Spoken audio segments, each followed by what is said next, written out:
Gridiron Grinder! Hut hut hike! Okay, here we go. Friday night. It's Gridiron Grinder time.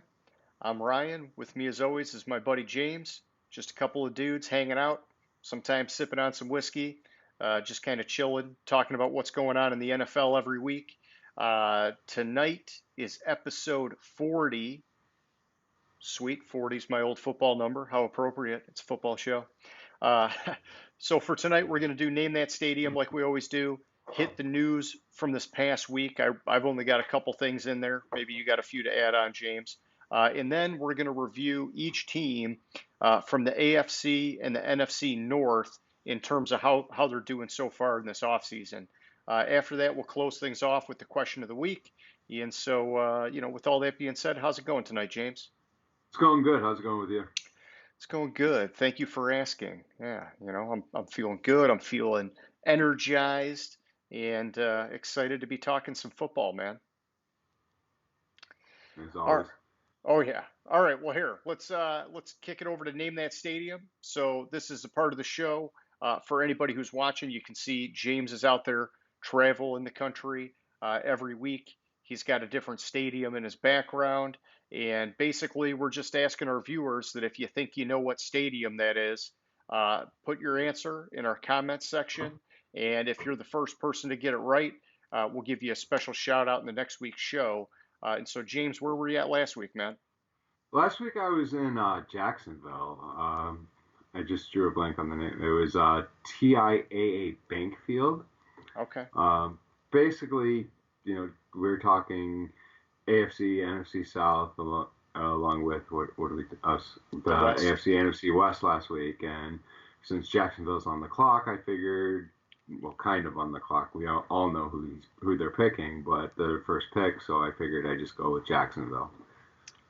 Nice. Nice. Yeah. Hey, looks like it's going to be Trevor Lawrence, but, we'll be talking about that more next week when we do our mock draft. Yeah, I'm almost done. I've almost gotten all 32 of my first round picks projected there. I got like a couple more to go. I got to figure out basically Kansas City and Tampa Bay. Oh, man, you're way ahead of me. Well, hey, that'll be fun to talk about later, what our format's going to be for how we do it, and that's good stuff. All right, so moving on here from Name That Stadium, let's do our recap of the news from this past week. And so the big one that I caught was the Julian Edelman release and then subsequent retirement almost right after the release. From what I read, he had failed a physical, and after the team released him, basically he just had it in his mind that it was the Pats or nothing, and he decided to retire pretty much right then and there. I have heard some other players speculating that he'll be back at some point. Maybe he's just got to shore up some health issues. But I will say this: it's been a heck of a 12-year career.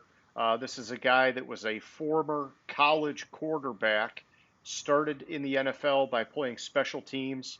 I want to say he was a punt returner Yeah, originally punt with the returner. Patriots, and it was sort of like a lengthy transition to wide receiver. It was about 5 years before he became really a consistent performer on the offensive side of the ball. And once he got there, I mean, he was rock solid. And you just talk about perfect timing, like Wes Welker fading out with the Patriots, and then Julian Edelman like making his ascension. And then, I mean, he had that stud fingertip grab in the Super Bowl against the Falcons, I believe it was that one. Yeah. And just a pretty good story for that guy. And so happy retirement to him. There's tons of articles now about whether or not he's going to make it into the Hall of Fame. Regardless of whether that happens or not, I think he's got a story that's worth being told. And so, good for that guy, man. Well, yeah, I had heard it. The first way I had heard it was the release was like a procedural move to like terminate the contract or something. But you got to remember he missed most of last season or a good portion of last season with knee injuries, and It's he true. just couldn't get back healthy. As far as the Hall of Fame talk, there's no no way, Julian. He's a Hall of Famer. No way in hell. I mean, it's like Hines Ward has better stats than him, and Hines Ward isn't in the Hall of Fame. Uh, I mean that's just the first one that pops off the top of my head. Like there's probably others where they're not in the Hall of Fame and have a ton better stats. He wasn't a regular season performer at all. He barely had 700 yards a season. He just showed up in those big moments. Okay, well, that's an interesting opinion, and we might be talking about that later in the show, James. So don't spill all the beans just yet. Um, all right, so the next thing that I saw this week in the news, which I thought was pretty interesting, and I didn't read like too deeply into it. I just got the gist of it, which is there was a Reddit article. Apparently, some guy found a correlation between neck size and career passing yards. And so basically, what he's saying is that there's statistical evidence that says if the circumference of your neck is larger, you are more likely to have long term success as a passer in the NFL. And I'm super interested to go back and dig deeper into it and find out, how this all came together and how the stats were collected. And I highly doubt GMs are using this. You never know. Maybe they got it like tucked up their sleeve somewhere. But I heard that it bodes well for Trey Lance because he's got the biggest neck out of this year's crop of quarterbacks. And so I don't know, man. Let's go get him. Big neck, big arm. I don't know, something like that.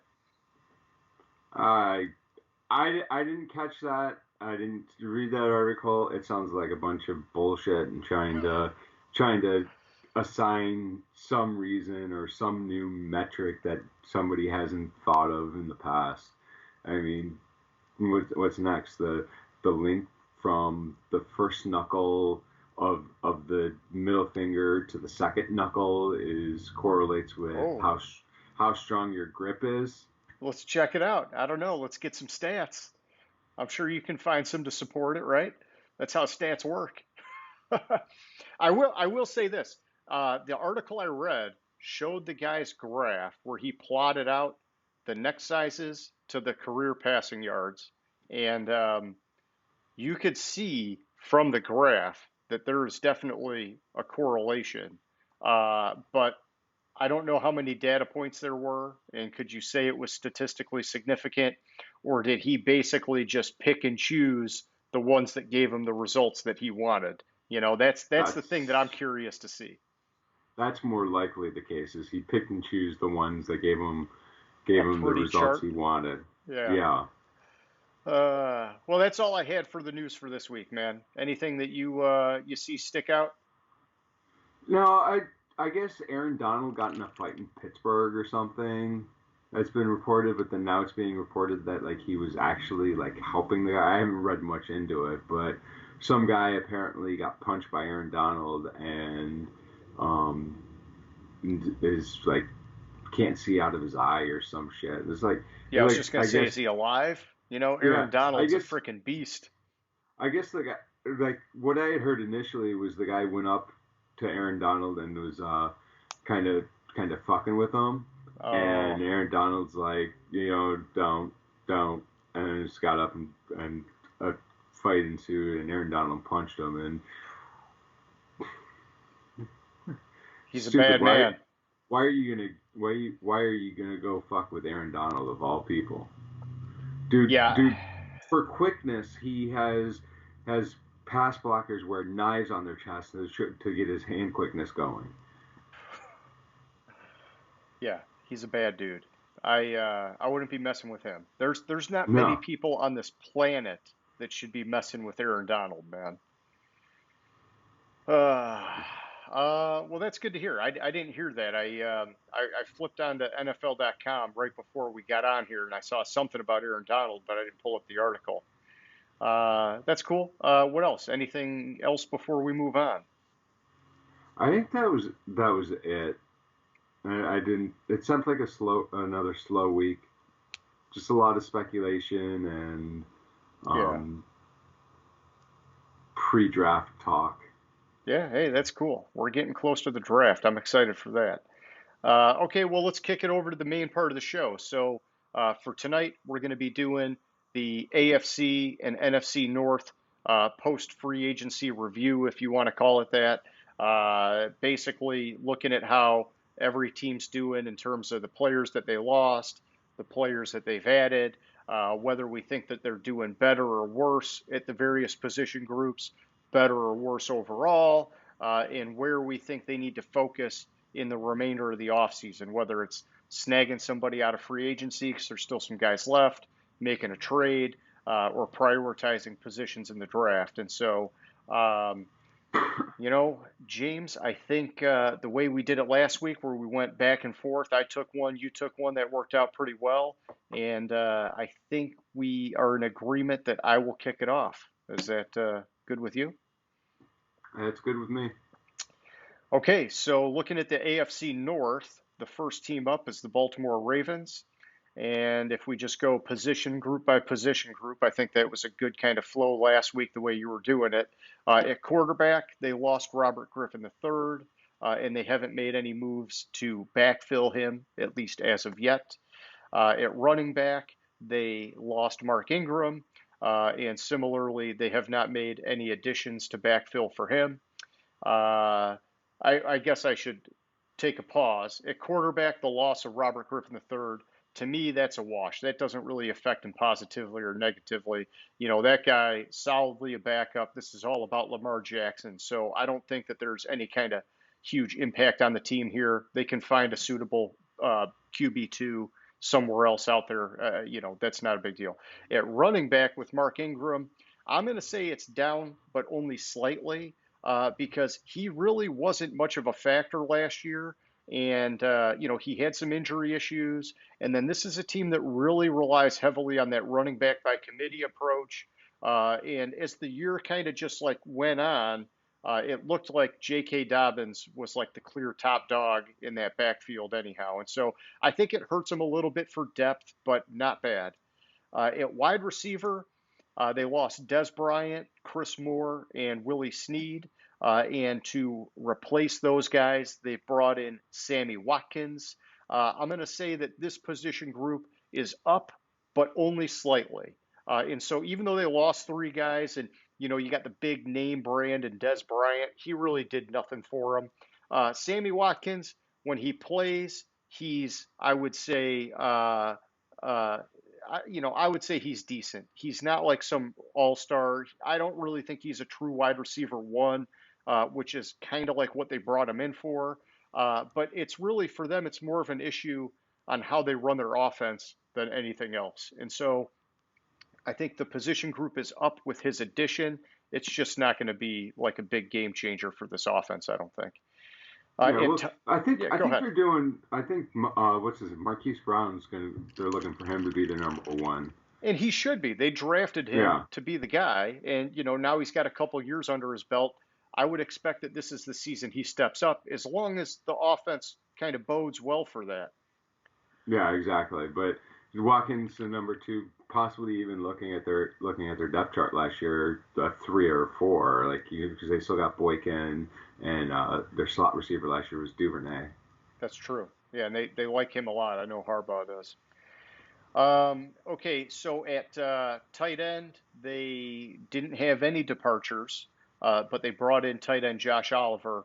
I'm going to say it's a wash. Lineups has him as their bare minimum rating 67. Mark Andrews is the guy, and I forget who their number two is, but they have a decent number two as well. And so this guy, not really a huge factor. But hey, it does add depth. I just don't think it's moving the needle much. At guard, they lost DJ Fluker and they brought in Kevin Zeitler to replace him. I'm going to say that they're up fairly solidly with that one. And this is just my opinion. I've seen guys kind of dog Zeitler a little bit, say he's pretty streaky, things like that. I think he's pretty solid overall, and I think he's a good upgrade over Fluker. Just looking at the lineups ratings, Fluker was at a 76, Zeitler's at an 85. I think that helps them, and they needed some help on the offensive line. So at center, they lost Matt Skura, and they didn't really bring anybody in to replace him. So I'm going to say center is down, and so you kind of got one part of the line up, one part of it down. Overall, that offensive line's kind of, I guess, about even, maybe a little bit up because Zeitler, I put a premium on him, I think. At Well, def Zeitler at guard or tackle, because last year Fluker was playing tackle, right tackle for the majority of the year. Yeah, I guess that's a good question. So when I pulled all this off of the NFL.com articles, they had them both listed as guards. So that's Hmm. interesting. Maybe these guys move around a little bit. Yeah, because Fluker, I guess he is listed as a guard, but on their depth chart and when I was looking at it earlier, they had him playing right tackle Do you think they almost bumped all him out year. after Ronnie Stanley got hurt? Possibly. Because didn't they have to move Orlando Brown to left tackle? And so maybe they pushed Fluker out to right tackle and kind of shuffled things around. I'd have to look into it. But I would say overall, I think their offensive line's up a little bit with the addition of Zeitler, even though they lost Fluker and Skura. They're getting a higher quality guy that's going to start. I think that's important. Hmm. So then looking at defensive end, they lost Yannick Ngakoue and Jihad Ward. And really, they didn't add anybody new. They just re-signed some of their existing guys like Tyus Bowser and Pernell McPhee at defensive. So I'm going to say, honestly, I'll say that they're down a little bit on defensive line because of that. Because Yannick Ngakoue, even though he didn't really play all that well in Baltimore, I think if he had more time with the team, it would have come around because he was traded midseason.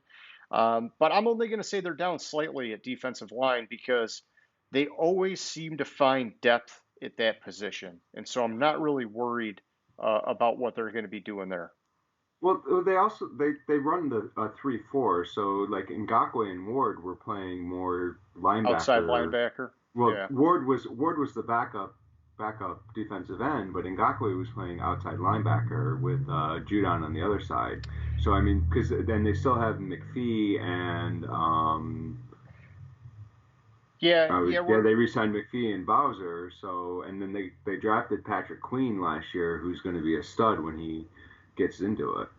Yeah, and so we're kind of talking about that edge position, whether it's a defensive end or an outside linebacker, and Yeah. sometimes those guys are a little bit interchangeable, especially on Baltimore squad. They like to do that kind of stuff, and so yeah, I think they'll be fine there. Looking at linebacker, so Matt Judon, he was listed as a linebacker, even though Ngakoue was listed at defensive end. I think that loss it's gonna hurt him a little bit, so I put him down there. I think similarly to the defensive line, though, they're going to be fine because they always seem to come up with depth at those kind of positions. Um, and I was suspicious that Judon his fit was better with Baltimore, and it was better for him to stay than it was for them to keep him, if that makes sense. Um, and we'll see because I hope he has success in New England. And I think that honestly, that's a good spot for him to land with the way that Belichick likes to kind of do that kind of stuff with the linebackers as well. But either way, I think that they're going to be okay. And so if I just sum it up real quick, I'm going to say they're up at guard or offensive line, I guess. And I'm going to say they're up a little bit at wide receiver. I'm going to say they're down at center, linebacker, defensive end, and running back, which when you chain off all those positions, it sounds bad. But I'm just going to say overall they're down, but only a little bit. This isn't like a major decline on the team. And this is just purely comparing who they lost versus who they gained. We know that they have guys on the team that are developing and coming up, and you still have the draft coming up. And so this team could be better overall. It's just a quick, snapshot side by side, based off of this information. It looks like they're down a little bit, but not the end of the world. Okay, and so then I guess just closing it off with them, I'll say uh, remaining priorities, whether it be the draft or whatnot. I'm looking at defensive end. outside linebacker, and so like right there, we're kind of in that edge position we're talking about. Offensive line, I think they need to get another guy in there because we know that they've kind of got a stalemate with one of their guys. Yeah, I still think they could use help at wide receiver. Maybe it's not an immediate need for this year, but I think they got to get another guy long term. And then I think they could use help at safety. So, kind of a Mhm. lengthy list, but, this is a team that they've been great at finding guys and developing guys. So it's not as bad as it looks on paper. Yeah, and as far as the wide receiver goes, I mean, this draft's loaded with them. Like Yeah. you're gonna get solid wide receivers second, third round. Like I think I only have based on this, I think I only have like four of them going in the first round. Okay. And with Baltimore, the tough thing with the wide receiver position is that, like I was kind of saying, it's the way they run their offense, where they're so run heavy, and then when they pass, they really like to highlight the tight end. Um, it makes it tough to have a wide receiver really pop off the stat sheet because they're not doing a ton of passing like that, not to the wide receivers like that anyhow. And so, Yeah, maybe that offense will evolve a little bit this year. I know they came under a lot of criticism last year, especially at the end of the year.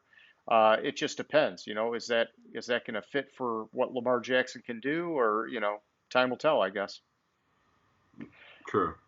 Okay, well, hey man, kicking it over to you, the Cincinnati Bengals. The All floor right, is so yours. for the Bengals, they lost their backup quarterback Ryan Finley and replaced it with Brandon Allen. Or sorry, no, not replaced. They re-signed Brandon Allen. I I didn't see the color to show that. So that's really not a big deal. They have Burrow. As long as Burrow's healthy, this they'll be fine at quarterback. I was surprised that they let Giovanni Bernard go.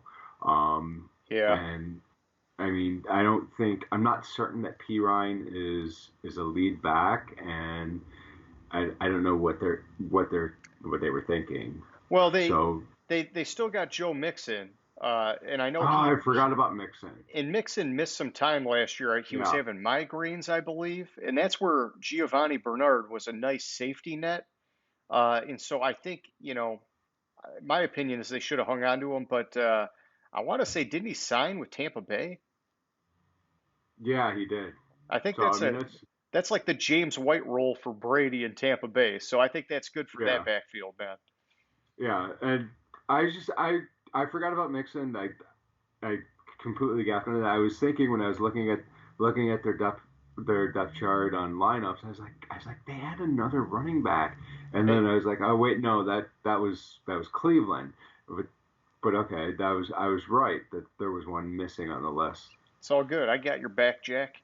So but I would still say that their running back position without Bernard is a down. Yeah. Um, at wide receiver, they lost AJ Green and John Ross. I was really surprised AJ Green was there this past year. I thought was it 2 years ago he had the Cincinnati injury, and as soon if he was traded, he would have all of a sudden been healthy. And then I was surprised he played this past year in Cincinnati. But I mean that's a big loss. I mean they still have Boyd um, and Higgins, which is probably made it easier to let Green go because Higgins kind of was stepping up really big this past year. Yep. But still, those two losses and not adding anyone, it's another down for them. Okay. On the offensive line, at tackle, they lost Bobby Hart, and they signed Riley Reef. That's an up. Actually, I think that's an upgrade for their offensive line. Their offensive line last year was one of the worst in the league. Their offensive line last year was the reason why Burrow got hurt, and they need to completely revamp it. So this is a positive move for them to just a little bit of an upgrade with Riley Yeah. Reef. And At guard, oh, uh, if I could just jump in real quick, I know we talked about this in past weeks, is that I like Riley Reef coming into this team. I think he's better than what lineups has given him credit for with the 70 rating. This is a guy who's been a solid starter for a long time in the NFL between the Lions and the Vikings. And I've also heard there's talk that they might kick him inside to guard, which would make sense because they really do need to get a premier left tackle to protect Burrow. And if you move Reef into guard, which is where he played in college, you know, I think this offensive line would be moving in the right direction. You know, if they could go out and get Sewell in the draft or whatever it's going to be, but they definitely got to add at least one more guy, in my opinion. But Hmm. go ahead. So, and then at guard, they lost Redmond. Redmond was their number two guy, anyways, at left guard. I mean, the guy in front of him wasn't that much better than Redmond. That both basically everybody on their offensive line besides Spain had the minimum rating on lineups. So Yeah. that's how bad this offensive line was. Um, so I'm going to call that losing Redmond a wash because it doesn't really affect the offensive line, especially if what you're saying is true and they move Reef to guard, sliding him in at the left guard, and you have Spain as the right guard. That could be positive for the offensive line. Overall, the offensive line is up. Oh, I'm sorry, I skipped. They lost B.J. Finney. Uh, he was the number two guy anyways. There, and like I keep harping on, this offensive line was terrible last year, so it's not a big loss. And overall, the addition of Reef Reef. I agree with you. He's one of the better offensive linemen in the league. He's a solid starter. He can be, him and Spain on this offensive line can be the anchors to build around. On the defensive side, they lost Carl Lawson, um, with and then at defensive end, but they added Trey Hendrickson. It's it's a wash. They're both rated about the same. They have Hubbard and Hunt also as defensive ends, which mid high 70s rated on lineup. So I mean, they're still pretty solid there at defensive end. Yeah, I think they're banking on Hendrickson having some long-term upside, and it's one of those risky kind of signings because he had a great year in a contract year with the Saints, and so he's young enough, and it looks like the trajectory is going the right way. Where I think they looked at Carl Lawson and they said, maybe that guy's his best days are maybe behind him already, and so we'll see what happens there. I do like what I've seen from Hendrickson, but he did play on a really good line in New Orleans. And sometimes, you get the benefit of the people around you kind of elevating your game. And when you go somewhere else, it's a Yeah. totally different story. So who knows? And I realized that line, lineups has Hunt as playing defensive end last year, and I just noticed that he's listed on the tackle side as a loss. So I Okay, kind of I kind of should retrace that and say that they had just have Hubbard there on the defensive end. sure. At tackle, they lost Atkins, Covington, and Hunt, who played mostly defensive end last year for Cincinnati. So Covington, um, he's a solid player. Atkins, I mean, Atkins was kind of a non-factor last year, but like when he's healthy and he's on, he's solid. You just wonder if he's kind of at that point in his career where it's going to get a little too streaky, and so maybe he's better off going somewhere else and somebody kind of putting him into more of a rotational kind of situation. yeah, but I think Cincinnati lost a lot on the defensive line here with these three players. Definitely. Their defense played pretty good last year. I thought it had its moments where it played great, and it had some moments where it left something to be desired. But I mean, they're looking at having to start who at tackle?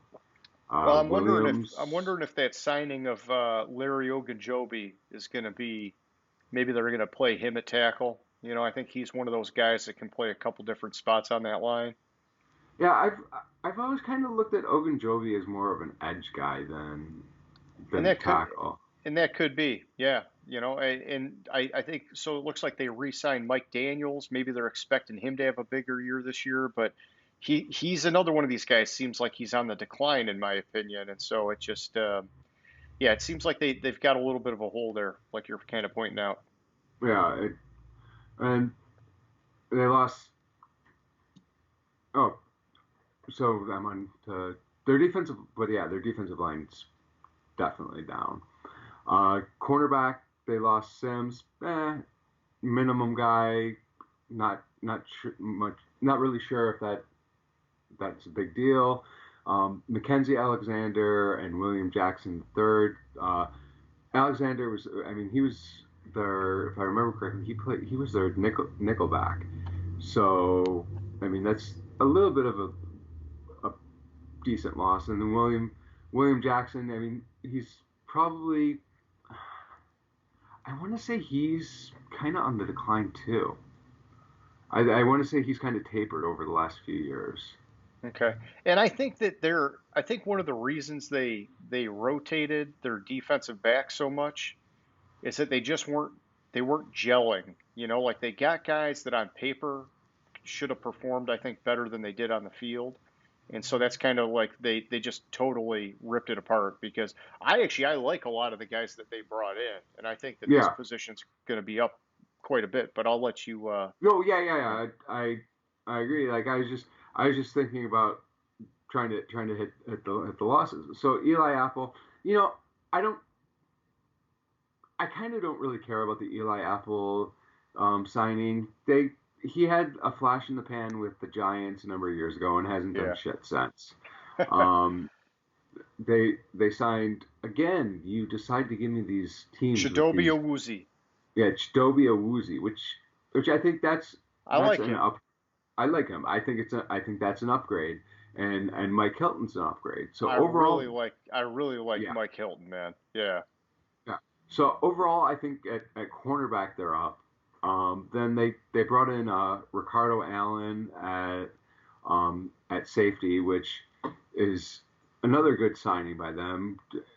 To and let me see, and they still have Von Bell and uh,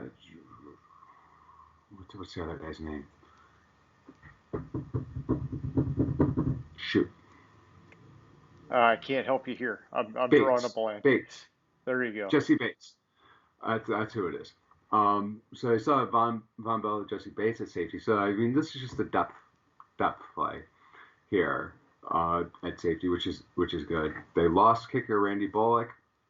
I'll get into him a little bit more later, but Yeah. I don't think that's that big of a loss. They haven't replaced him.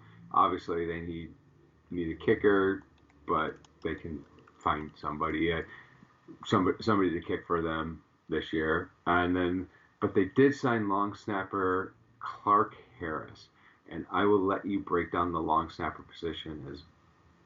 Oh, Clark It, Harris. I mean, this is you got to give special teams its due, man. This guy's going to come in and be a game changer for this team. No, I honestly I've actually heard of Clark Harris. I just don't know yeah, basically anything about him and whether this moves the needle or not. And my suspicion is that lineups probably have every long snapper as their lowest rated grade, which is the 67. But that's okay. Like these guys, they can help or hurt a team for sure. If you you botch a snap, that can mess things up, man. So hopefully this guy locks it down for him. I can check really quick for you, and it looks like every long snapper on lineups is rated as 67. There you go. So I mean, it's hard for us to know. Is he going to be legit or not? I don't know, man. We'll find out. So overall, I have the wide receiver and running back positions is down. I have the offensive line is up. Any movement on that offensive line is a positive. I think I have defensive line is going to be a defensive end is going to be a wash, and defensive tackles going to be a down. That's more depth too. They don't have many people that can they can rotate in there. Cornerbacks up, safeties up at depth. So overall, I'd say this team is actually up Nice. so far. They need offensive line. Um, Yeah. they they need offensive line. We've one thing one thing all our viewers will notice is we think the offensive line is a key It's huge. cog in the wheel, and you got to protect your quarterback. They need linebackers, tight maybe tight end. Yeah, I think so. Yeah, because They they had I know what was it? Not last year. Oh, I'm trying to think of who they had last year. When I was putting in some of the priorities, I know I was skimming lineups and a couple other sites, and um, I guess I look at it as Burrow's still a young enough quarterback that if you got him a higher caliber tight end, it could be a big difference. Those young quarterbacks, they like their tight ends. But they did have a guy, who was it, Uzoma? He actually yeah, they played had pretty well before he got hurt. they had Uzoma, but they had Uzoma played some time. Sethan Carter played some time. I think Uzoma got hurt in week 2 or 3. Yeah, I think it was small, but like the couple or however many games he had, I remember he was it looked like Burrow was going to him a decent amount. Yeah. So let me see who else they have. They had Sample and a bunch of other guys, no name guys. Yeah. But So yeah, I agree with what you're saying. I think they're up overall. They still have plenty of work to do, especially on the offensive line, but it's good to see them moving in the right direction. yeah, exactly. And just 2 years ago, this was the worst team in the league. So, or yeah, 2 years ago. Yeah, hence Joe Burrow. Sweet. Okay, well, if you're good there, I will take it over to the Cleveland Browns. So the Cleveland Browns, looking at wide receiver, is where we're going to start. They lost Marvin Hall, but they brought in JoJo Natson. I think the bigger thing is at wide receiver, they retained Rashard Higgins. I know that they were getting high on him with the way he played last year. Um, and so even though I would say it's a wash, it's really good that they hung on to him. At defensive end, Adrian Claiborne's out, so is Olivier Vernon. They brought in Tack McKinley and just recently announced signing Jadeveon Clowney. This one, I'm going to say that they're They down also slightly. they Oh, they go ahead. released Oh, Richardson. Sheldon Richardson. Didn't that just happen? Yeah, that happened like yesterday or today. Yeah, and yeah, okay, yeah. So all right, here I'll cover the defensive line. So yeah, defensive tackle, they lost Larry Ogunjobi and Sheldon Richardson, and they brought in Malik Jackson. So I'll say at defensive end, I think they're down slightly. It would have been worse, Well, but they no, because signed Clowney. yeah, But okay, at defensive tackle, I'm going to say they're down because you're losing Ogunjobi and Sheldon Richardson. I do like Malik Jackson. I think he's better than what lineups is giving him credit for. But when you lose those two guys and you're only bringing in one guy to backfill, you're going down. That's just the way it goes. yeah. I was surprised they released Richardson. Um, Yeah, I heard it was like, oh, they're going to save 11 million against the cap. I, I don't really know. Did they have a cap issue? Like unless there's like some move out there that they're waiting to play, it seems like they were better off spending that money and making their run to go back into the playoffs. I'll look it up while you. Sure, while I keep going, yeah. Yeah, so next up I got linebacker. BJ Goodson's out. They brought in Anthony Walker. I'm going to say it's a wash. I'm not like partial either way with those guys. At cornerback, they lost Kevin Johnson and Terrence Mitchell, and they brought in Troy Hill. I'm going to say it's down slightly, but I don't think it's the end of the world. I'm just going to say slightly. And then at safety, Carl Joseph and Andrew Sendejo, they're out. They did bring in John Johnson. And so I'm going to say it's safety. They're up solidly. I really like John Johnson, and I think that he's going to help that defense quite a bit. And so, you know, looking at it, basically, I'm going to say the positions that are up is really just safety. And then down, I'm going to say defensive line, which includes end and tackle, and cornerback slightly. I do think, though, when you look at the pluses and minuses, I think they're up overall because John Johnson's going to be a huge boost for that defense. Um, the Sheldon Richardson thing, it does bother me. And I guess, I'll have to give it a little bit more time to process that and see if I come down a little bit. But I do still think they're up a little bit overall, my opinion. Yeah, so I checked both Spotrac and Over the Cap, and it looks like after the Sheldon Richardson move, they have 21 million in cap space. So I Yeah. don't know why they really need to go out and do all that. What are they saving for? Yeah, that it confuses me. And so, I mean, you're just adding it as a priority now for the draft or whatever, which I think their biggest need is linebacker. This is a team that's been hurting to find solid linebacker play for a long time. And so I think that's their top need. I think beyond that, you can put this in any order you want. I think there's defensive line, whether it's end or tackle. And then I do think that they could use another guy on that offensive line, which is not horrible. It just, I do believe in boosting those trenches. And so just my thoughts. But overall, I still like what Cleveland's doing. It wasn't a splashy offseason, at least thus far. But that's okay because this is a team that, I mean, aside from their week one beatdown by the Ravens, they really did all the right things as the season went on. They focused on the run game, they controlled the clock, and it carried them into the playoffs. It was pretty damn impressive. I agree there. I think they're moving in the right direction. I was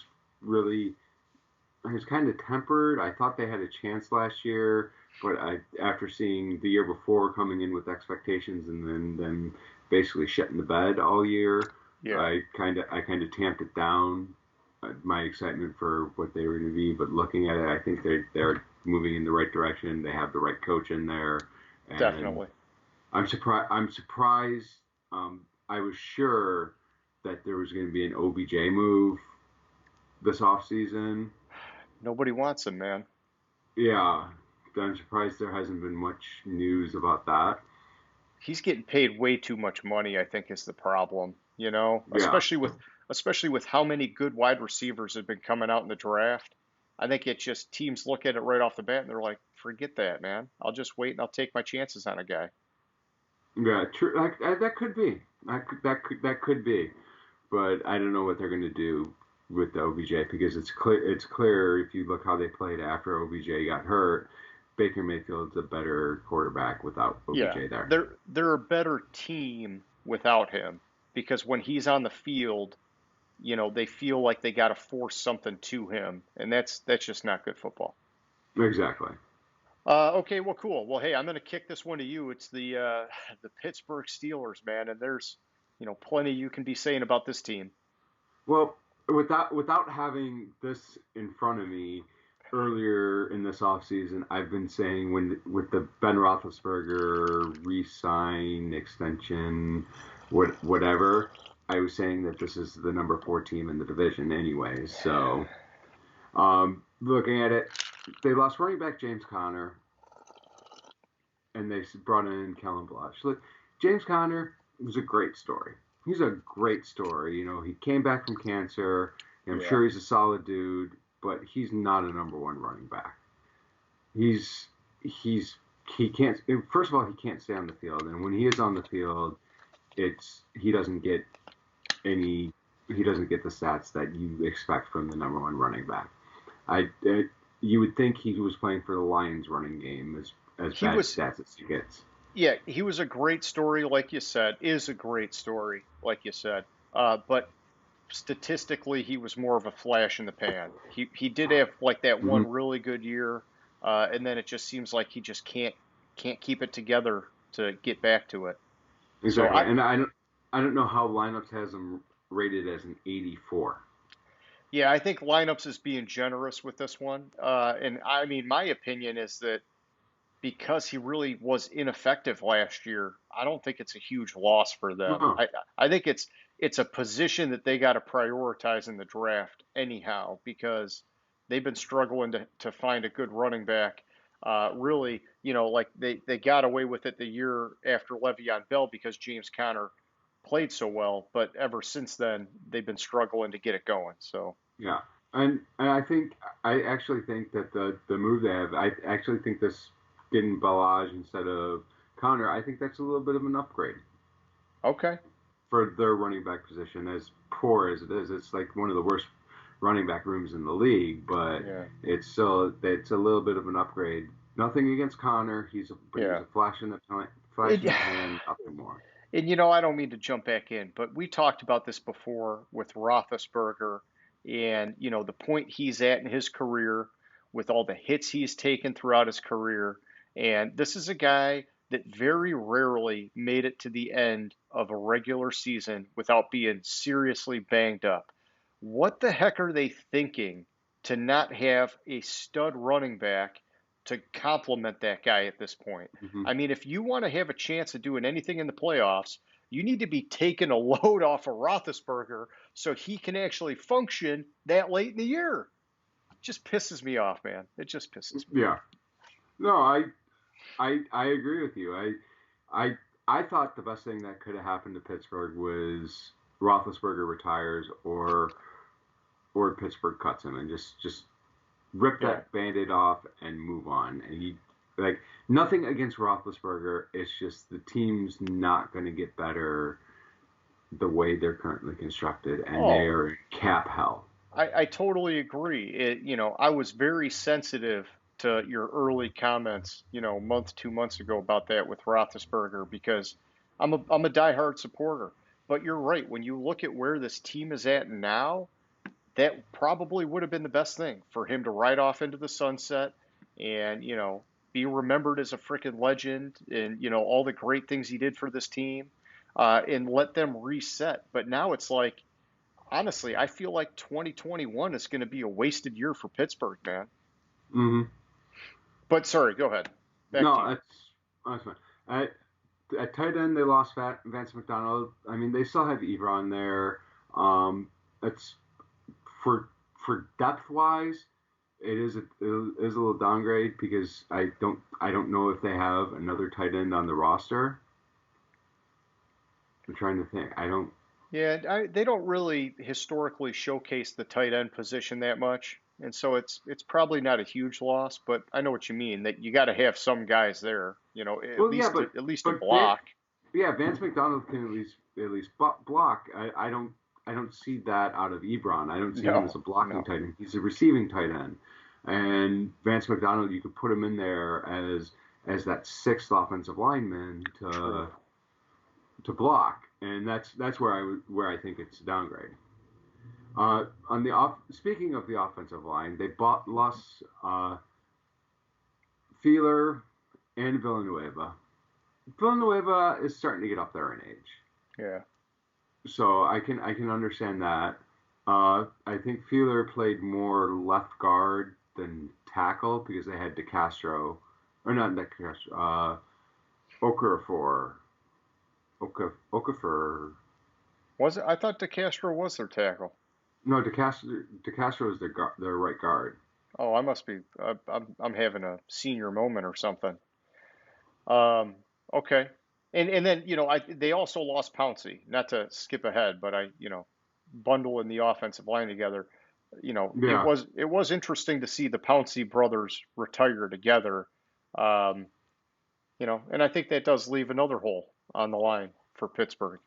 yeah. But I mean, their offensive line last year was starting to age, and it was starting to they're getting older. So yeah, you need to revamp. But this is another example of why it would have been better to get rid of Roethlisberger because Yeah. you're going to be putting in a whole new offensive line, um, and besides what DeCastro and Yeah, they're Okafor or whatever his name was. So you're going to have the right tackle, right guard position, which big deal, but the entire other side of your offensive line is going to be somebody brand new. Yeah, I mean, just looking at it right now, it looks like they're banking on hitting some home runs in the draft, man. And I just think it's dangerous. It's dangerous. You got to keep Roethlisberger protected. I know he's a big dude, but he's up there in age. Oh, I'm sorry. They did bring in Rashad Coward. That's a terrible name for an offensive lineman. B.J. Finney and Joe Haig on the offensive line. These are all minimum guys for according to lineups. Yeah, So it's they're not. It's a bit. Even though their offensive line was aging, it's a big step back on the offensive line yeah, for they're them. just throwing guys at the wall to see what sticks, basically. Yeah. So on the defense, they didn't lose anybody off that defensive line, which is good because that defensive line was okay. I Was mean, was I pretty guess good last year. I I guess mean, they run the Bud Dupree's one of those edge guys that, yeah because probably could have been listed at defensive end, but they had him listed in an article here at a linebacker. But yeah, I hear you. yeah and Dupree did play while he was healthy. He was playing. Let me double check that real quick. I'm still shocked they let Bud Dupree go. I mean, I guess it was Yeah, a cap-driven thing, but man, they spoke really highly of that guy. yeah. I was shocked that they let him go too. I'm trying to remember how Dupree lined up for them last year. I want to say he was playing linebacker, so that's why he's listed at Okay. linebacker. Yeah, it could have Uh, been opposite of Watt. Those yeah, maybe both their kind of blitzing linebackers. yeah. But I mean, I was really surprised they let Dupree go. They also lost Vince Williams and Avery Williamson at linebacker. This is Oh, this. I heard they re-signed Vince Williams. It was like just this Oh, I week. didn't see that. Okay, so Uh, so that helps, yeah. that But helps. That helps. but So if Avery we Williamson was a tackle machine for them, man. exactly, even with bringing back Vince Williams, that's a downgrade Yeah. at linebacker. Um, they need. I mean, yeah, they still have Watt. Who else played linebacker for them? Everybody else was kind of like Spillane when Dupree went down. Spillane played well, and then he didn't he get hurt. So I mean, but their linebackers taking a step back. At quarterback, they lost Mike Hilton and Steven Nelson. These are big losses at cornerback. They these are guys that are eh, middle high side for cornerback, but they couldn't resign a lot of people because they were in cap hell because of their Roethlisberger contract. That and DB Sean Davis. That one's not that big of a loss, but they did bring in Killebrew. I'm surprised Lineups has Killebrew kind of at a 67. I kind of have a little bit higher thoughts on him, but that might be Okay. because because of You, other. you've got a bias towards him. Yeah, I have a little bit of a bias there. Well, Um, now that he's not on the Lions, he's ready to be an all-star, right? So, yeah, exactly. But I mean, this is just a depth play. They still have Edmonds. They still have Fitzpatrick. yeah. Um, so this is just a depth signing for them. Um, so overall, running back I said was up, tight end down, offensive line down, linebacker down, cornerback down. This seems on the decline. This seems majorly on the decline, and I hate saying it. Like you Yeah. think of Pittsburgh as being, Like a geez, marquee team, man.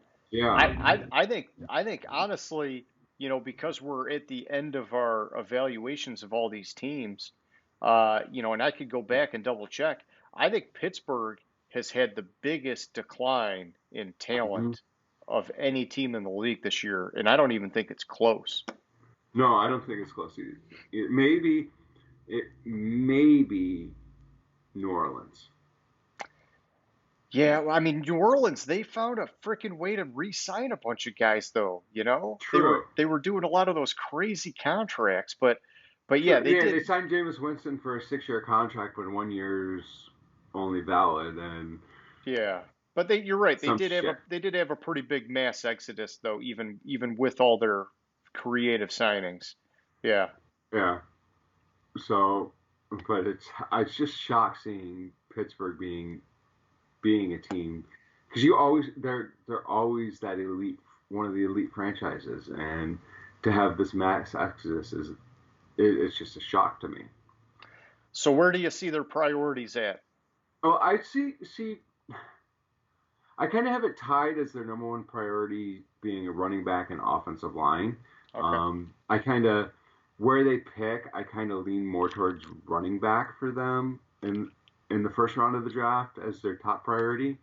I think they need the edge guys. They need to find somebody to replace Dupree and Williamson. I mean, those are two huge.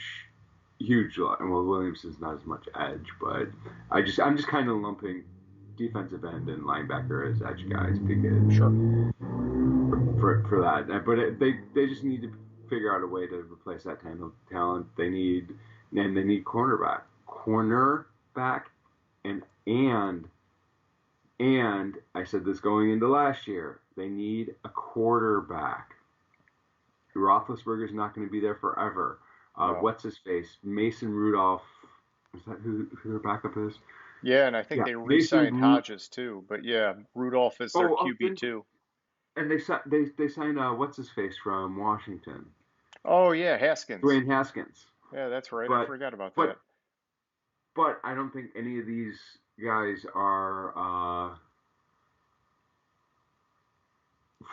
I'm surprised our NFL.com article missed the Haskins signing on here because that would I have was been That's worth what I was mentioning. just thinking. Yeah, a few of them So slipped under the radar. it might have been because it wasn't actually signed to a free agent contract. Okay. He was signed to. Uh,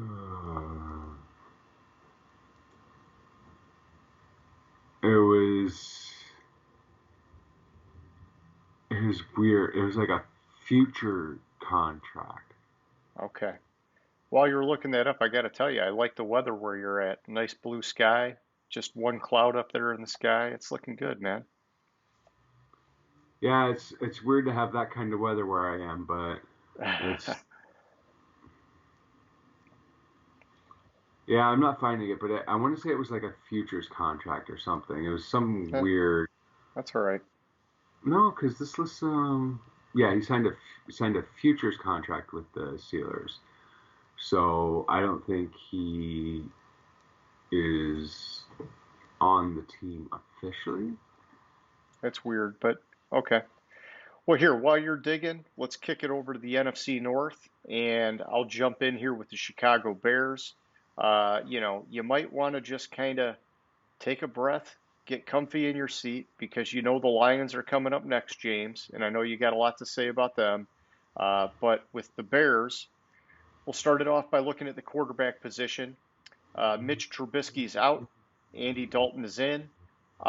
This is tough, man. This is a tough one to grade. I think it's a wash, in my opinion. Uh, I think both of these guys are better than their lineups ratings, which they've got Trubisky at a 68 and Dalton at a 69. But I do think Dalton's success is going to depend on the supporting cast, and I'm just not sure he's getting it in Chicago. I like that they hung on to Allen Robinson, but I think they got to get him some protection on the offensive line, which we'll talk about at some point. At running back, they brought in Damian Williams, and so I think that they're up at running back. It helps. It's mostly a depth thing though because they've got David Montgomery. And the expectation, the last I heard, is that Tariq Cohen's going to come back healthy, and so that gives them a nice, good, trio of backs. How much Williams will play remains to be seen, but it gives them a boost. At wide receiver, they lost Cordero Patterson. But the big thing was they re-signed Allen Robinson. And so I'm going to say they're down at wide receiver. Patterson may not have been a traditional boost at the wide receiver position necessarily, but he was an impactful player on special teams, like really solid there. And Nagy was like super creative with him in the offense, running the ball and doing other things with him. Maybe they miss him a little bit. So I'll say it's down at least somewhat for his loss. On the offensive line, they lost Rashad Coward and they signed Jermaine Ifedi and Elijah Wilkinson. I'm going to say it's basically a wash. This is one of these deals where you go back a handful of years, Chicago had a really strong offensive line. Right now, it's a position that needs a ton of work. And like I was saying, I think Dalton's success is going to be based on the talent around him. If they can't protect him, it's not going to matter. Their quarterback, really, it won't matter at this point because there's not some stud guy hanging out there that's going to come and save them. All right, I see you're If Fetty, itching. if Fetty was a re-signing, he wasn't a free agent signing. Oh, my bad. Let me just correct that on my screen. Thank you for pointing that out there, James. If Fetty was played right tackle and Coward was the number 2 left right tackle for them, but Good to either know. way, it's even more of a wash. So Yeah, basically, yeah. Okay, good clarification. So at defensive end, I got them up next. They lost Brent Urban, and really the only thing they did there was re-sign Mario Edwards. I'm going to say purely at defensive end, they are down based on those transactions. At defensive tackle, they lost blah, blah, blah, Roy Robertson Harris. Lineups only has him at a 73, but here's the thing: I've watched this guy play. I think he's solid, and I think they're going to miss him, to be honest. And so I'm going to say they're down at defensive tackle. well, Uh, I think he was hurt last year. he might have missed some time. Yeah, I think he missed some times. I think that was the major reason why they just They kind were of let okay him parting with him. Okay. partner with him. And But and so on the defensive line they brought in Angelo Blackson. He's a lineups minimum rated guy, but he will add some depth for them, so it's not like the end of the world. But I think they're moving in the wrong direction on defense. And it continues. So like at linebacker, Barcavius Mingo, he's out. Jeremiah Atuchu, however you say his name, he's in. I'm going to say it's basically a wash, maybe a little bit of a bump because Mingo never really did anything for him. At cornerback, Kyle Fuller's out, Buster Screen's out. They did bring in Desmond Trufant to try and offset some of that. They're sorry. yeah, they're still down overall. I liked Kyle Fuller a lot, and I Uh-huh. did like Buster Screen a lot too, even though some of his play has kind of tailed off in recent years. Trufant, he is one of these guys that misses a lot of time, and when he plays, he's like super high risk, super high reward, with mostly the risk. And so, they're banking on him doing something that he hasn't really done consistently. At safety, they lost to Sean Gibson. Um, they re-signed Deion Bush, DeAndre Houston Carson. I think they're still down there. And then at kicker, they re-signed Cairo Santos, which, hopefully he's solved their kicker woes from the last few years. They re-signed Pat O'Donnell at punter, and they brought in long snapper Patrick Scales. I think all those kind of special teams moves are basically a wash. And so if I sum it up, I think they're up a little bit at running back, but they're down at cornerback, safety, defensive end, defensive tackle, wide receiver. This team, they're down overall, and it's at a time when their management, their coaching staff, these guys are sitting on the hot seat, and it just is not working out for them so far in the offseason. I think that this team is kind of going into this year more or less praying for a miracle that they're going to get into the playoffs somehow. Maybe that extra wild card spot saves them. But even then, I think it's got to be more than that for them to save the coaching staff and some of the people in the office. But I don't know. Anything can happen in the NFL. Well, Um, that's why they're going to trade for Russell Wilson. I mean, they're the savior, the savior. yeah, and Russell Wilson's going to save their job. That would be the game changer that could maybe do it. But let's see, let's see. They got to get an offensive line to protect him. Isn't that something he's complaining about in Seattle? Uh, Yeah, but if you so look at the teams he said he wanted to be traded to, not one of them had a good offensive line. yeah, it's kind of strange. All right, He so just wants the credit. yeah, remaining priority quarterback is obviously the biggest thing for this team. They've got to get a franchise quarterback. I'm going to say offensive line is next because you've got to be able to protect that franchise quarterback whenever you figure it out. And then looking at the defense, I know they got Khalil Mack still, but I think they need help at linebacker, and I think they need help at safety. And so, and really it's kind of defensive back. You could get help at cornerback, whichever way you want to prioritize it. But yeah, like I said, bottom line, this team is down overall. And I think they're down in a significant way, which is in a team when they're in, or at a time when they're in flux with their coaching staff potentially. If it doesn't go right, these guys are going to be out. Thoughts? Or are you ready to take on the Detroit Lions? I think one thing you have to remember with Chicago is they also run a 3-4, and like they have Khalil Mack, they have Quinn, they have still have a lot of talent on the edge up there. Yeah, but Quinn, man, he was really, and maybe last year was just a bad year for him. But man, it was a bust year for him after signing a big contract. But True. yeah, but you're right. But you're right. They got Roquan Smith. They've got their other linebacker. I'm drawing a blank. Yeah, they do still have talent, and so can they make another playoff run? Yeah, it could happen. But I think the team is moving down, and they've just barely gotten the playoffs last year. So yeah, right. They squeaked in last year. Or Yeah, they no? squeaked into the Yeah, playoffs yeah. last year. You're right. I was just having a moment. I'm like, wait a minute, because see, it doesn't even sound right, James. It doesn't even sound right. Well, because Okay, all year, if you remember, they started like 5-0 or 6-0, and all that's year we were right. saying That's this is right. the absolute worst 5-0 team I've ever seen Yeah, they because were that winning in offense was such terrible. garbage ways. Yeah. Yeah,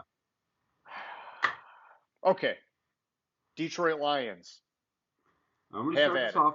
I'm gonna start this off by saying I love every damn thing the Lions are doing. Um, Vegas came out with the over/unders today. I forgot about that in the news section. Okay. Um, I've blocked it out already. So do you remember what the Detroit Lions record was last year? Oh, uh, Did they win 2 games five? or three? No, it was like 5 wins or something. 4 wins, 5 wins.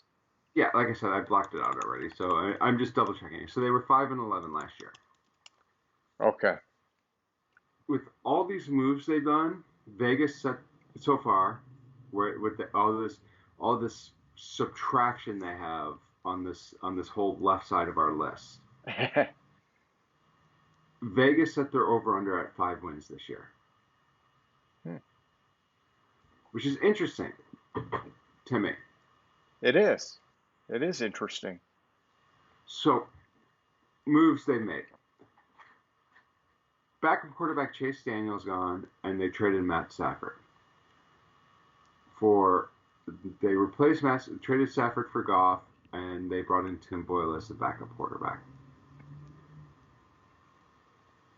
This is an upgrade at quarterback. Let me hear it, man. I like that. Stafford is an okay quarterback. I've never been in love with Stafford. When they drafted him, I did not want them to draft him. Yeah. I've been saying they need to get rid of Stafford at least for the last year to you. Probably longer than that. Um, I went to a number of years ago, I don't know, 9 years ago. I went to their game in San Francisco, and all I did was yell at Stafford about how he sucked. So And now he's in I your backyard. now he's in my backyard, which is why if I change to an LA team, it's going to be the Chargers, not the Rams. There you go. I think Jared Goff has the ability to be a talented quarterback. I think he just fell out of favor with McVay. There's something happened in that relationship, but I think Jared Goff will eventually live up to being was he number one pick or number one pick Yeah, he or was number one two, and whatever Wentz it was. was two, right? One and two. He Yeah, was one and Wentz was two.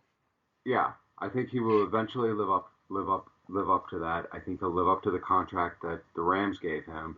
I just don't think the fit was in McVay's offense. Okay. I think I think Anthony Lynn. If you look at the year Goff when the Rams went to the Super Bowl, they were a run-heavy team and passed the ball to supplement the run and passed the ball when they needed to, and that's when and they went to the Super Bowl. Anthony Lynn, the new offensive coordinator with the Detroit Lions, is a run-heavy coach. So I think it's actually a perfect fit Oh, with nice. Detroit. I like to hear that. At running back, they lost Adrian Peterson and they picked up Jamal Williams. This is an upgrade. I like Jamal Williams a lot, I man. like Jamal Williams a lot. They still have Kerryon Johnson and they have DeAndre Swift who showed flashes last year on that pathetic team of the reason why they drafted him. Again, this is an upgrade. They lost Jamal Agnew, who's more of a punt returner than a wide receiver. Yeah. Danny Amendola, Kenny Galladay, Marvin Jones, Mohamed Sanu at wide receiver. I'm a little sad about Galladay leaving. Outside of that, Marvin Jones was hit and miss. Amendola didn't really put up much from what I saw. Sanu didn't really do much.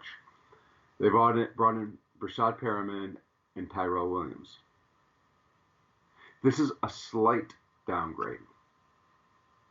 A slight downgrade. The only reason it's a downgrade is because of Galladay. Yeah, and Galladay only played in a couple games last year. And so Exactly. you could argue if you're looking just at last year's production versus, the changes.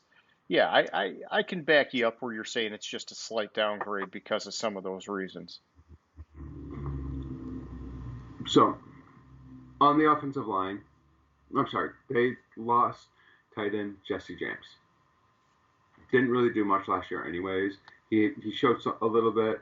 They have Hawkinson. This is really the number Oh two, yeah. really for number two, uh, tight end. I think Josh Hill. I think that's an upgrade over Jesse James. I think the reason why it's an upgrade is because Dan Campbell New Orleans. came from New Orleans. That's where Josh Hill is from. Josh Hill was tight end in New Orleans. Dan Campbell was the tight ends coach in New Orleans. Now he's the head coach. I think bringing in Josh Hill is another person that's familiar with how Dan Campbell is and can be that additional layer between the coach because you have that familiarity there, and he can kind of help the team in the transition to Dan Campbell as the coach. I like that explanation. All right, offensive line. They lost center Russell Bodine. Correct me if I'm wrong. Don't they have Frank Ragnow at center?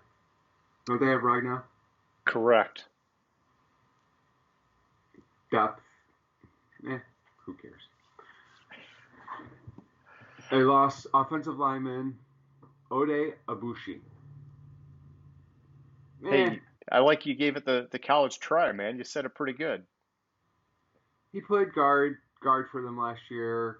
He's basically he's a minimum guy on lineups.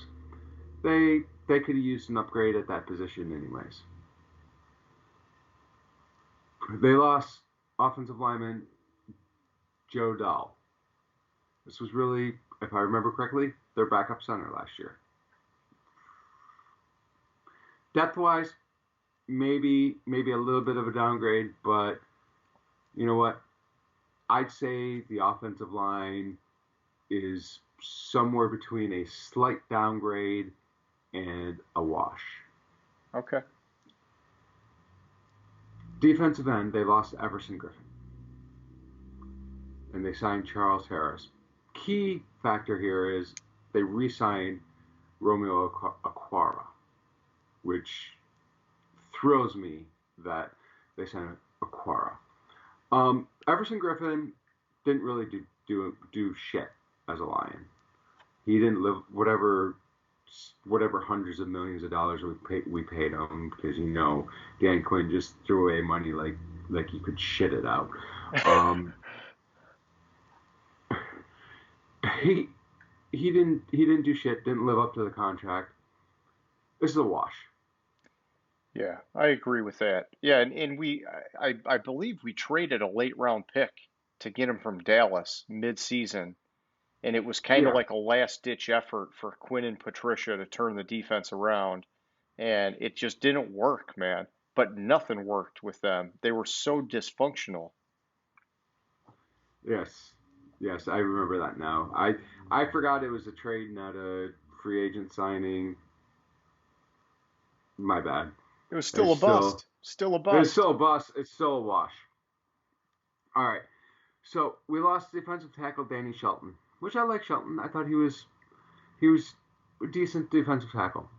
I really love the fact that they signed Michael Brockers. I think Brockers is an upgrade at defensive tackle here, and I think that was a huge signing to shore up this defensive line. Brockers, and Aquara, and Trey Flowers. Thank you. I was drawing a blank on the name. And the other guy. I think this defensive line coming into the year is better than it was last year. Nice. I like to hear that. Linebacker. And we've got the other Aquara waiting in the wings. Hopefully he's, I know coming out of college, he had that injury out of Notre Dame.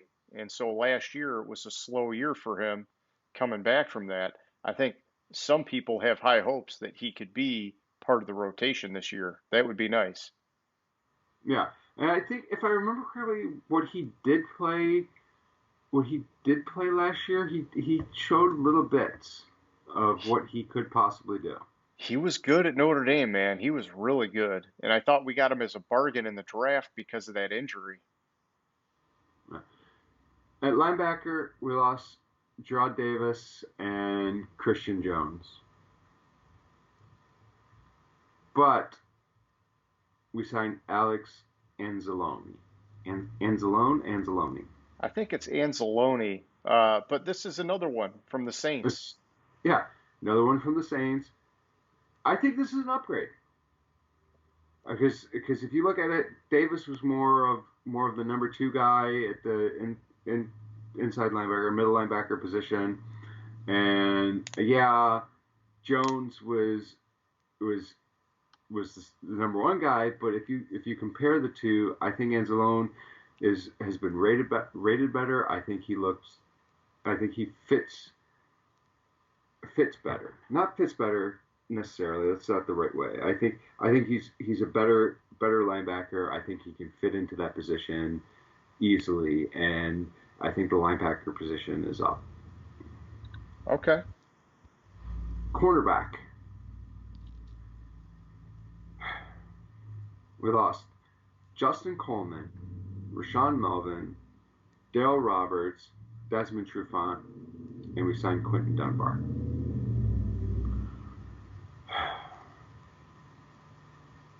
Desmond Trufant was one of the worst signings that the Lions have made in recent memory. It Uh, was good intentioned, but it did not work. Justin Coleman, That was a horrible signing too. it We was made a him the horrible top signing. paid. We made him the top paid nickel cornerback, I believe, if my memory Yeah, serves me right. exactly. Rashawn Melvin, I mean, I'm drawing blanks of seeing Melvin play last year, Yeah, I don't, he was a role and player because we had Daryl Roberts, problems, like, but yeah. yeah, and so I think ultimately when you look at this at the cornerback position, it's Daryl Roberts for Quentin Dunbar. Okay. The rest of the guys were busts anyways, and that's an upgrade. It's If you just sit interesting. down, if you just sit down and look at it, Daryl Roberts, Quentin Dunbar, you also have, and I know we're only doing free agency, but you also have what's Okuda, his face, Akuda, the number 3 pick. Oh, what we signed him? What we drafted him? Number 1 overall, like the highest drafted ever cornerback at the tied, at the tied for position. highest drafted cornerback. Yes. Terrible, terrible draft pick. I was so pissed off when we lost or when we beat Washington, not Washington. Yeah, it was When we Washington. lost out on the Chase Young Yeah, pick. Yeah. we lost out on the Chase Young. It was I want to say we played Washington that year too for some reason, and we beat them, and that's why Um. we didn't get the pick. But anyways, Yeah. it's it's neither here nor there. It's I was so pissed. I wanted Chase Young. I knew Chase Young was going to be the stud that he showed that he's going to be. So Okuda. But anyways, I'll go back to Akuda. Akuda is, I think, if he has a year fully healthy where we can evaluate what he is, and I think we have Aurier, Oh yeah, he Aru, actually played really good. Yeah. and we have Dunbar that can kind of make up for it if Akuda's not the player. And we could put Akuda to the slot even, or not slot, Okay. nickel corner, and and but where I think this team downgraded, losing Deron Harmon and Miles Killebrew. I know Killebrew's rated low on lineups. Just something about Killebrew I like. Okay. It seems like it seems to me when I watch Lions game that Killebrew always makes the play that needs to be made.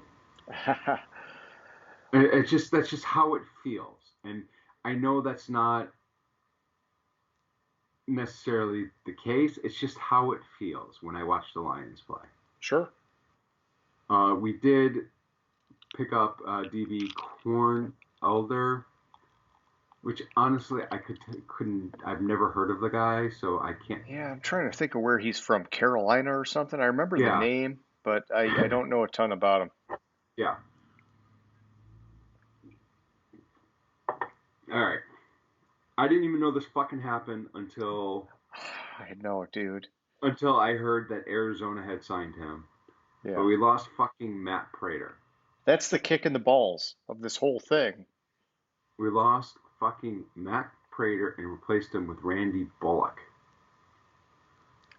It's a huge downgrade. I'm bummed about that, man. Like I'm very most bummed people about it. most people don't get fired up about a kicker, but Prater, dude, he would. I remember the year we got Prater, we had drafted that dude out of Boston College or whatever, and Hmm. he just I feel bad for the guy. He just could not do it. And then we tried like three different other guys and they couldn't get it done. And we just out of pure luck were able to get Prater because he had that like just absurd random incident in Denver. And we were Hmm. like, hey, we need a guy. We're going to take a chance on him. And he's been rock solid for us ever since. I just, why would you let that guy go, man? Bad kickers take teams down. Yes, exactly. And I said it, and I'm so pissed that I said it after when a couple weeks ago, not like when we went through last week, but like when we were talking about like free agent needs or whatever we were talking about when oh I think it was when we were talking about I don't even remember. Like we were talking about something, and I had made a comment that Arizona let Zane Gonzalez go Yeah. because they were picked to get a better kicker, and I'm so pissed off I said that because that better kicker's fucking Matt Prater. Yeah. You jinxed us. You jinxed us. All right, All so right, give me the breakdown. Where the up, down, how do you feel about this team? quarterback. I already said that's a plus. I got running back as a positive. I got wide receiver as a wash. I got tight end as a plus. Defensive line as a plus. Linebacker as a plus. Cornerback as a plus. Safety and kickers. I see this team on the up. Okay. And where do you think they got to prioritize? I think, first of all, I think they need to trade their first round pick. Trade back, get some more picks? Yeah. And I, in fact, I want to see who, where I have them. Because I actually mocked a trade in my draft there. I think they're in prime position to make a trade in the draft, honestly. A team could want to come up and get that next quarterback, and they're the team that's in that pivotal spot, I think. Huh. Actually, I was wrong. I just pulled up my spreadsheet. I did finish my mock. Wow. Okay, so they have them there. So I think they need to. They obviously they need wide receiver. Yep. Um, they I have it as a, actually I think I had it as a slight downgrade. Down. I like the signings of Perriman and Williams. So they need to address the wide receiver position. Um, linebacker. I'm sorry, offensive line, safety, maybe some depth at cornerback and some depth at linebacker. Okay. Yeah, they got some work to do, but they're at basically, stage one of a rebuild. And I like that you're painting it in a very positive light because you know, they're gutting the roster. They're making changes. And I think the Jamal Williams one is like maybe the signing out of all of them that excites me the most because if they do put an emphasis on running the ball, he's one of those guys, man. He showed some flashes in Green Bay, and they just, Aaron Jones ended up beating him out, and I like what he can offer to that Mm-hmm. committee. Him and Swift and on Johnson. I think that's a nice little trio. Okay, so I'll take it from here with the Green Bay Packers. They're up next. And so looking at them at quarterback, they lost Tim Boyle. They didn't backfill him. No big deal because Jordan Love is their QB2. At least they're hoping that he will elevate into that role. And obviously they got Aaron Rodgers, so I'm going to say that's a wash. At running back, they lost Jamal Williams and Tyler Irvin. And really, the big thing for them was that they re-signed Aaron Jones, which I didn't think they were going to do that, but I'm No. glad they did because he's been solid for them. And even though he is their one, I'm going to say they're down slightly by losing Williams because Williams was a good complementary running back in that committee. But I'm gonna say it's only a slight downgrade because AJ Dillon is ready to step up into that running back two role. And so, unless something happens to Aaron Jones, it's not a big factor with the guys that they had there. At wide receiver, they lost Tavon Austin and they didn't really backfill it. I'm going to say big whoop. The bigger question is why the heck aren't they getting Aaron Rodgers more weapons? I don't know. And he makes it work with his guys. He makes it work, but you would think that you would want to maybe put a little bit of fuel on that fire and give him some studs. Well, Uh, I'm gonna say you. you've mentioned Rodgers a couple times, I'm going to say something. Sure, jump in. Yeah. I'm hearing a lot of rumblings that Rodgers is going to retire after the draft. A random retirement. You've said that a couple times, and I've heard it a couple times elsewhere. And That would be one of the interesting.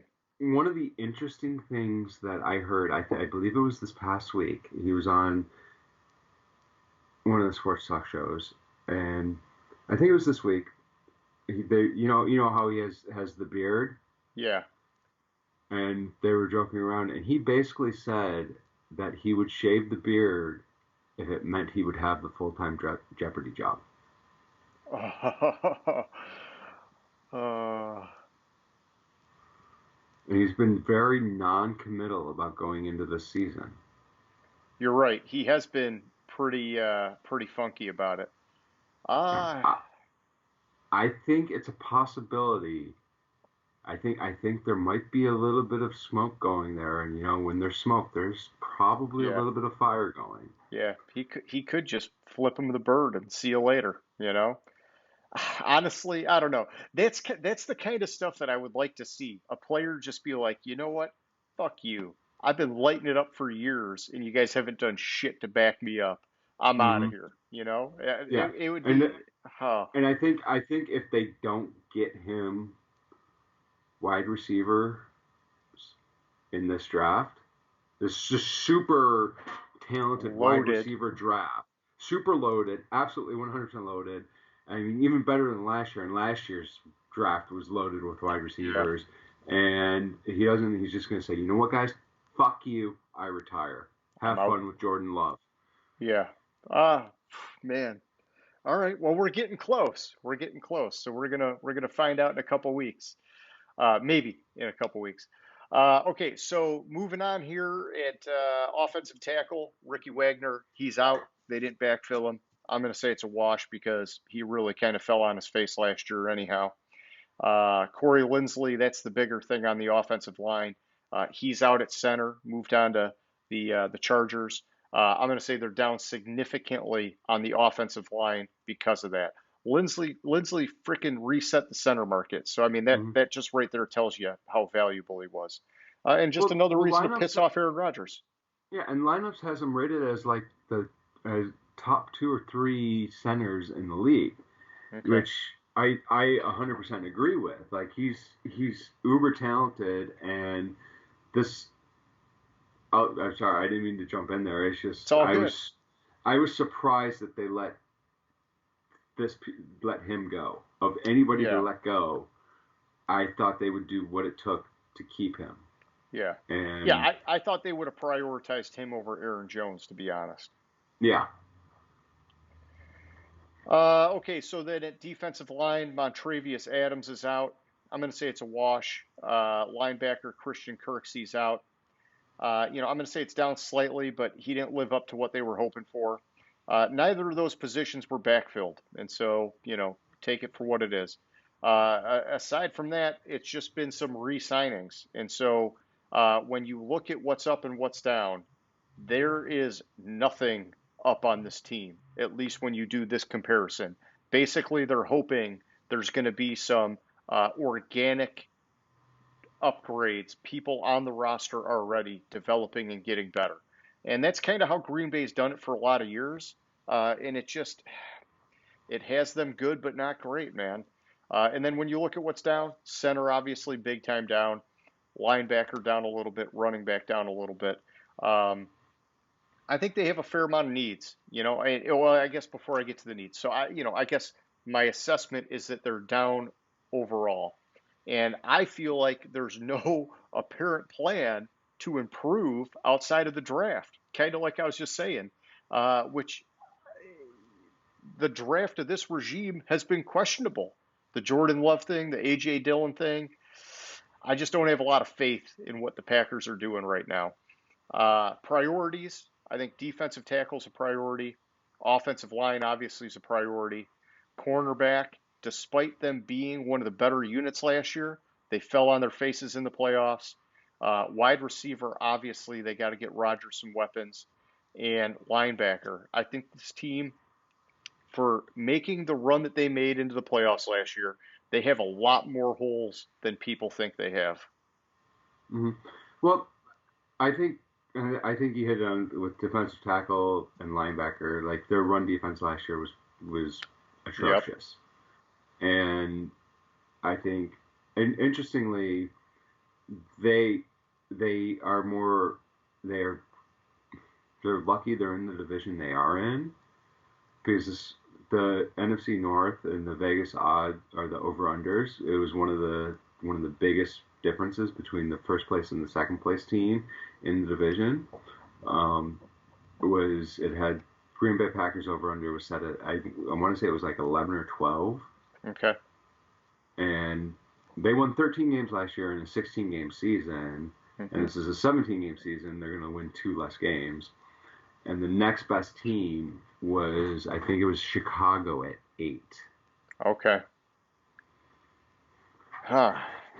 Maybe Minnesota at 8. Yeah. Well, hey, Minnesota's up next, so why don't you take it and tell us about those guys? All right, I'll tell you about Minnesota. They lost backup quarterback Sean Mannion. Yeah, they have Kirk Cousins. They may need to find a backup, but they have Yeah. Kirk Cousins. They don't like him, but they got him. They don't like him. Zimmer hates him, but you know what? They have Kirk Cousins. Kirk Cousins is. I think the lineups rating is a little bit low for him. I think he's super accurate. He doesn't really make mistakes, and he can. You just need to put a little bit. You just need to put it on the running game, and he'll carry you to the playoffs. Not carry you, but he'll take you to the playoffs. They lost running back Mike Boone. Mike Boone, like they still have Madison, but they have Dalvin Cook. Yeah. That's what it's all about. I mean, Madison and Cook stay healthy. You have one of the two of them healthy. You don't need Boone. Boone would be a luxury. Boone hasn't really done shit. They kept Abdullah as their third guy, so that's a wash. Yeah. And Abdullah, I will say this, because he's a former Lion, I will chime in on him. We picked him way too high, second round. But he's carved out a nice special teams role in Minnesota. He's actually been really good on their kick return team.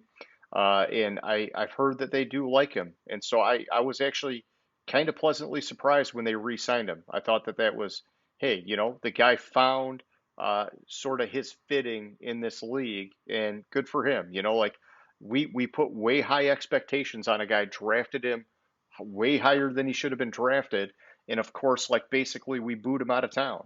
And now Minnesota has him appropriately placed, and he's turning into a good story with them. Yes, I will concur there. I wanted to look up. I was trying to look up a stat while you were talking, so give me 1 second. Okay, I can keep talking. Because no, I'm good. I forgot how he spelled his first name. So at tight end, they lost Kyle Rudolph. I mean, yeah, they do still have Irv Smith. And Tyler Conklin, fire up chips. Conklin is still there, isn't he? I forgot about Conklin being there. Anyways, they still have Irv Smith and Conklin, but this is a big step back at tight end. I wanted to verify before I said how big a step back it was. Sure. Kyle Rudolph has ridiculous stats for a tight Listen, and here's the end. thing. Smith. Yeah, go ahead. Go ahead. Irv Smith doesn't even have in his 2 seasons doesn't have a season's worth of stats that Kyle Rudolph has. All right, go ahead. Go ahead. Listen, I'm a big fan of Kyle Rudolph, and all I'm going to say is that at the end of the year, when Kyle Rudolph was out, the pair of Irv Smith and Tyler Conklin was actually pretty effective when you look at them collectively. And so I think if Minnesota plans on moving to more of like a permanent two tight end set, it could work out. And obviously, I got to support my guy, Tyler Conklin from Central Michigan. But like I said, I am a big Kyle Rudolph fan. I just want to see if they can carry in some of that joint production into this year because it might not be as big of a setback as you're thinking if they can kind of have them working in tandem like they did at the end of the year. That's true. I think I'm just being very high on Kyle Rudolph. Um, Yeah. And I'm as glad he as went I, to the Giants, man. I think that's great for yeah, Danny Dimes.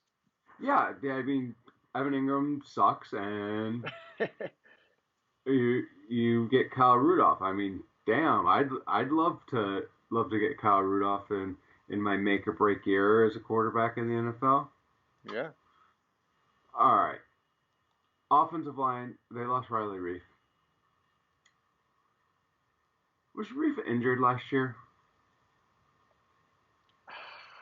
I don't, maybe he missed a couple games. I can't remember. Like something's telling me he was injured last year, especially looking at their depth chart for, let me see, tackle. Looks like he got hurt in week 3. I can't see when he came back, though.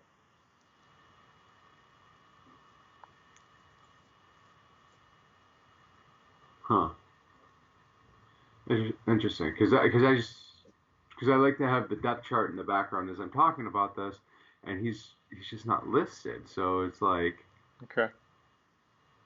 no, it looks like he played in week 4. So Yeah. I don't know why he's not. I don't know why he's not listed. Well, he's gone Anyways, now. yeah, he's gone. He's gone now. Maybe that's why. Maybe they've already removed him. I think that's a big loss, honestly. I from the offensive line. I mean, they're gonna have that all minimum guys besides Bradbury and O'Neal. So they're gonna have center, right tackle as as decent guys, and then the rest are all minimally rated at the position. They lost center Brett Jones, backup center. I don't think that's a big deal. So I would say the offensive line again is down. Okay. I'm sorry, they did sign Mason Cole. Um, It's not earth-shattering. And not this is a team that ever since they brought in Cousins has had a shitty offensive line, and it's another one of those things that gets me. It's like, you just want to blame Cousins every year, but like, come on, man, what are you doing to help this guy out? And so, forget Minnesota, dude. That's how I feel about him. yeah, yes. Uh, Defensive end, they lost Ifedi Odenigbo, Odenigbo. Um, you just but got to let it roll off your tongue, man. they signed Stephen Weatherby. Uh, I think this is a wash. Um, Defensive tackle Jaleel Johnson and Shamar Stephen, and they signed Delvin Tomlinson. I think that's a I think good this is an boost. upgrade. I Yeah, think that's a good boost. I think it's a good boost on that defensive line. Um, I think that their defense left a lot to be desired last year, so Oh yeah. these these moves make sense. Linebacker, they lost Todd Davis and Eric Wilson, but they signed Nick Vigil. If you look at, I think Wilson is a big loss. I think it's a bigger loss than losing Todd Davis. So I would say this. Eh, I'd say ultimately this is a step back at linebacker from a defense that left a lot to be desired last year. To take a step back, that's Yeah. pretty big. They signed cornerbacks Mackenzie Alexander and Patrick Peterson. Peterson's not going to be the number one. He's not. He's on the decline, but he still has a lot going for him. He still has a lot of play left in him. So I think this is an upgrade at cornerback. Yeah. I keep seeing Xavier Woods on this, and I want to say, wasn't Xavier? Xavier Rhodes. I'm thinking Xavier Rhodes. Okay, so I'm like, I keep thinking, oh well, that's a re-signing, and then I was like, no, it's not. So I was confusing Xavier Woods with Xavier Rhodes. It sounds the same. So at safety they signed Xavier Woods, but they lost Anthony Harris. I think this is a downgrade at safety. It's a slight downgrade, but it's still a downgrade. I like the play I saw out of Anthony Harris, and well, they still have Smith back as their other safety. I think that this defense as a whole, if you look at it, has taken a step back from a defense that left a lot to be desired last year. Okay. I think that the offensive line took a little bit of step back, and tight end position took a little bit of step back, and so the team is actually regressed from last year, which is what they've been doing in the Kirk Cousins era up there anyways. You're right. They just seem to take a step back, and they're not spending the money. They're spending the money on Cousins, and that's it. So what do you think what do you think the priorities are for this team? So I think they need safety, they need defensive line, tackle and ends. I mean, all the defensive positions basically need, besides cornerback, there's a need there. They need, I think they need offensive line. They want to be a run heavy team, which is what they've shown. They need to take some steps forward on the offensive line, because if you look at Dalvin Cook, he gets hurt and he gets hit a lot, and you need to be able to block for your prized asset, which is Cook, not Cousins. Unfortunately, I'd love it to be Cousins, but it's Cook, and Cousins is that side piece is that companion piece. But you still need to be able to block for the running game. So offensive line is a big priority as well. Okay, I got you. Yeah, I agree. I think that the one saving grace for them might be the Patrick Peterson signing, because they've been leaky in the secondary for a few years now, and I know Zimmer values these smart, savvy veteran cornerbacks, and that could be a pick that ends up maybe transforming this defense a little bit in offsetting some of these other losses. I do like the Dalvin Tomlinson signing as well. I think that that'll help tighten up that defensive line. But yeah, it's interesting, man. It just they just, at least on paper, it seems like they keep moving in the wrong direction. And I'm sure it'll be week 4. Zimmer will throw out some barbs about Cousins, and so it's just a matter of time. We'll get there. But okay, so that's it. That's the nuts and the bolts, the AFC and NFC North review. And so, we kind of burned our way through it here. Anything left before we move on to our question of the week, James? I don't think so. Okay. Well, so question of the week. Let's just hit it right now. We were talking about Julian Edelman earlier, and I should have just told you that this was going to be my question of the week. Will he get into the Hall of Fame? And you already started off by pretty adamantly saying no, and you had a couple bullet points to go along with that. Did you want to expand on that? Okay. Julian Edelman in his career has 13,300. I can't be right. Oh, that's Torrey Holt. Never mind. Julian Edelman in his career has 6,822 yards. In 12 seasons. Yep. In 12 seasons. Torrey Holt, who is not in the Hall of Fame, in 2, 3, 4, 5, 6, 7, 8, 9, 10, 11 seasons had 13,382 yards. Not in the Hall of Fame. All right, let's go to another receiver. Let's look at Gary Clark. Not in the Hall of Fame. And my computer's doing something weird with this. I don't know what the hell's going on with. There we go. It's all good. 1, 2, 3, 4, 5, 6, 7, 8, 9, 10, 11 seasons. Gary Clark, 10,856 yards. Andre Rison, 6, 4, 5, 6, 7, 8, 9, 10, 11, 12 years. 12 seasons for Andre Rison. 10,205 yards. Right there, there's three receivers that have more yards receiving than Edelman. And let's keep going. Wes Chandler's not a Hall of Famer. Mark Clayton, Mark Duper, all these guys have more yards than Edelman. Jimmy Smith has more yards than Edelman. I Sterling Sharp. I hear what you're saying, and I'm going to take the counter argument and I don't have a lot to back it up. I really don't. But I'm going to say that I think he actually has a chance to get in, even though those guys aren't in. And one of the reasons I think is because he's got the 3 Super Bowl rings.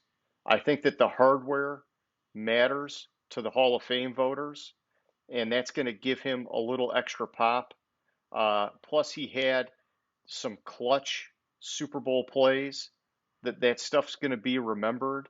Maybe the regular season stats weren't always there, but you got to remember, like we talked about, really his career was the last 6 or 7 years. The first 5 were kind of him transitioning out of special teams, and people might look at it that way and say, yeah, the guy really came on fire, and he was a big part of them getting those rings.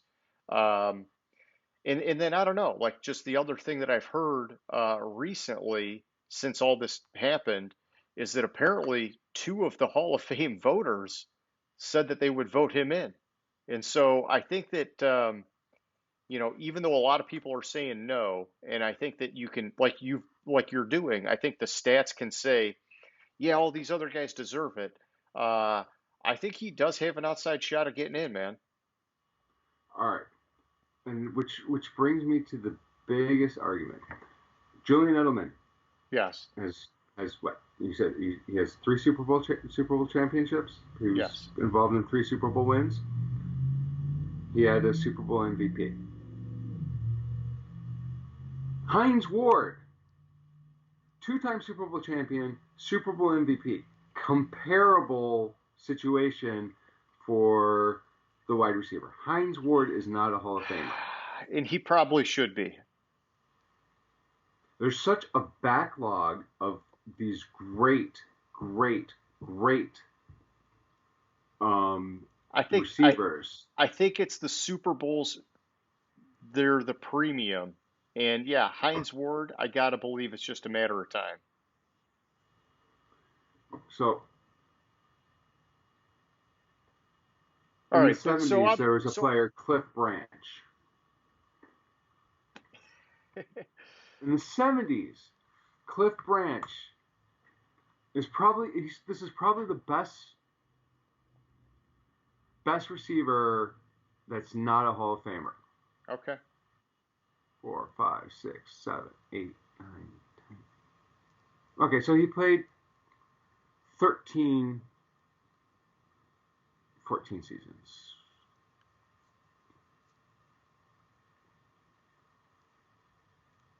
And he played for the Raiders. He has 8,685 yards. Let's take a look. I think he's four Super Bowl championships, I think. Okay. And he's not a Hall of Famer. Like, there's all these great receivers. You don't get in the Hall of Fame because you happen to be Tom Brady's sidekick. go-to? I'm sorry, he's 3-time Super Bowl champion, not 4-time. I'm sorry, I, and I he's think, but I think, James, that's another factor. I think that people are going to remember this was Brady's go-to for 3 Super Bowls.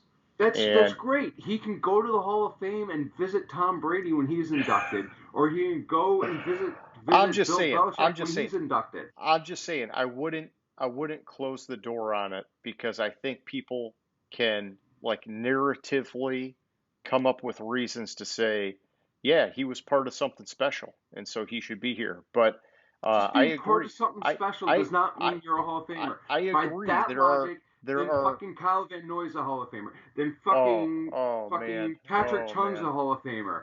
oh man. Um, Well, Patrick Chung, I don't know, I maybe don't know. maybe. That one's a bad example. I will give you that. I was just throwing out names. Fucking who's the guy that was on the Lions that used to be a Patriot that's now back with the Patriots? Oh, I I don't even know, dude. I don't even know. But listen, hey, I like your perspective on it, and yeah, I totally hear you. I totally respect you. And time will tell. And if I he, got the perfect one for you. Just being there on this great team as a franchise, that you know what that mean, you're saying? Do you know what you're saying? Who a Hall of Famer is? Matt fucking Patricia, because he was there.